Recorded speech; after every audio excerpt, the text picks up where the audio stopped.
تخيل كده معايا، بيت كنت فاكره مملكتي، أماني، سندي، فجأة في لحظة يتحول لجحيم.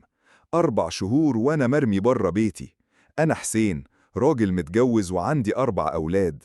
تعبت وشقيت وبنيت بيتي من الصفر، ومراتي فاطمة كانت معايا من الأول، بس كانت دايما تعايرني وتقولي: أنا رضيت بيك وإنت ما كانش حيلتك حاجة.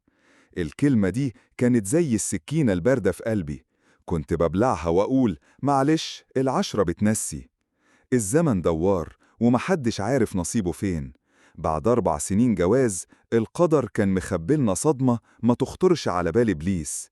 أخويا الصغير اللي كان سند ظهري وضنايا مات وساب ولادين وراهم. ست طيبة هادية زي النسمة، اسمها ليلى، كانت أصغر مني ب16 سنة. ست كده تخليك تحس إن الدنيا لسه بخير.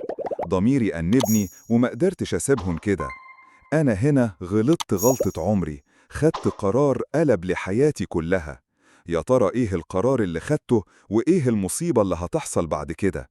كملوا معايا في الجزء التاني عشان تعرفوا.